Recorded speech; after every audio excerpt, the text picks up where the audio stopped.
Kuasa hukum dari masyarakat Desa Darmo yang sudah menandatangani kuasa sebanyak 282 kepala keluarga.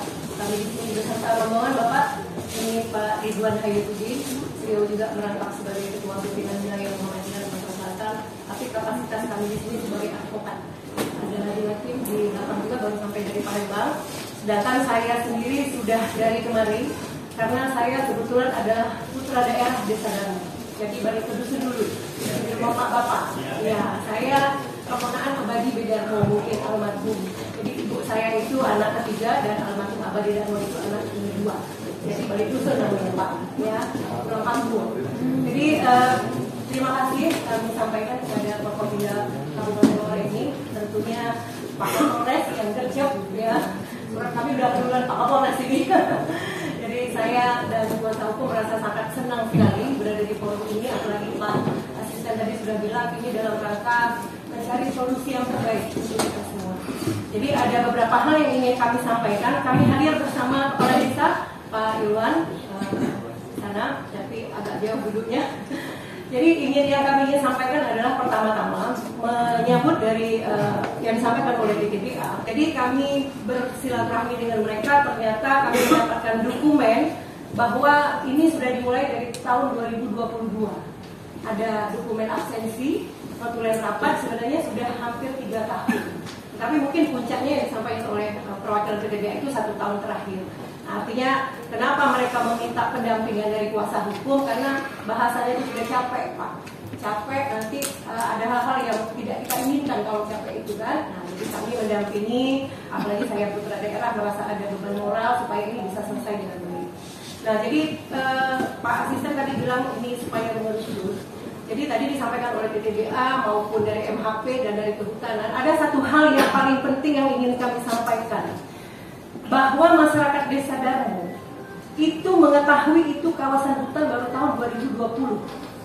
Itu diajak Pak Camat itu rapat dengan beberapa kepala desa di kecamatan. Jadi artinya yang saya garis bawahi di sini adalah kurangnya sosialisasi dari pemerintah tentang kawasan hutan. Itu dulu muaranya. Jadi saya ada video, nanti mungkin saya akan tunjukkan kepada pimpinan rapat di setelah rapat.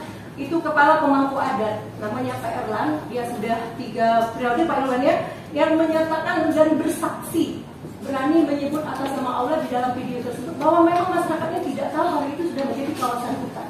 Itu dulu poin pertamanya Bapak Ibu, yang harus kita sepakati. Jadi mereka nggak tahu, dan tahunnya tahun 2020 ada dokumentasi rapat, itu pun dijelaskan hanya secara lisan oleh Pak Camat. Tidak ada, saya tanya ke Pak Kades, tidak ada dokumentasi surat menyurat bahwa itu kawasan hutan. Nah, artinya saya juga seminggu yang lalu, 4 hari yang lalu ke BPKH, Balai Pemantapan Kawasan Hutan. Saya bertanya secara lisan.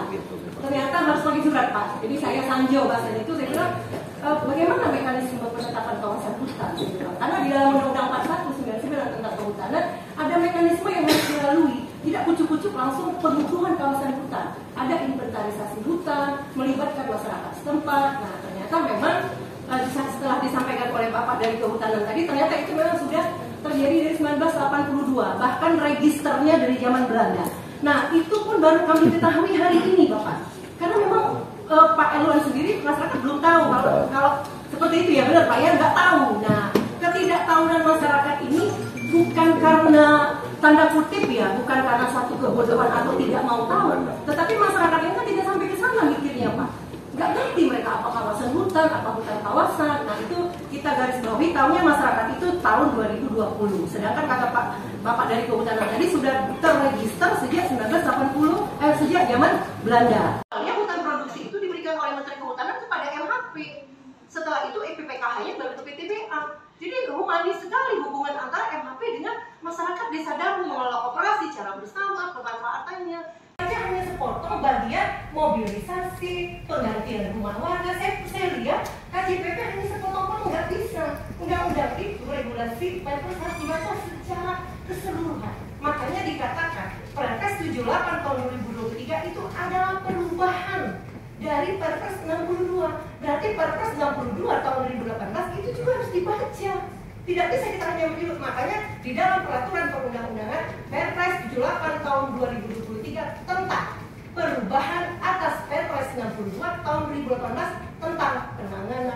sosial untuk pembangunan nasional. Perpres 62 ini nggak bisa dipotong.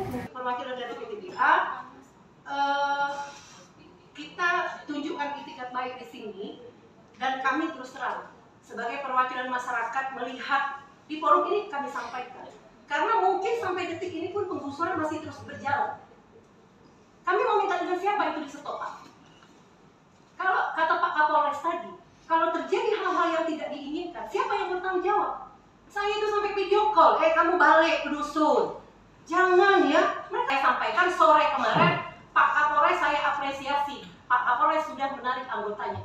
Saya apresiasi sekali dengan Pak Kapolres. Tidak ada, terakhir siang saya video call, nggak ada lagi katanya polisi di situ. Karena sudah disampaikan oleh Pak Kapolres tadi, Pak Kapolres sudah menyetop anggotanya. Itu luar biasa sekali.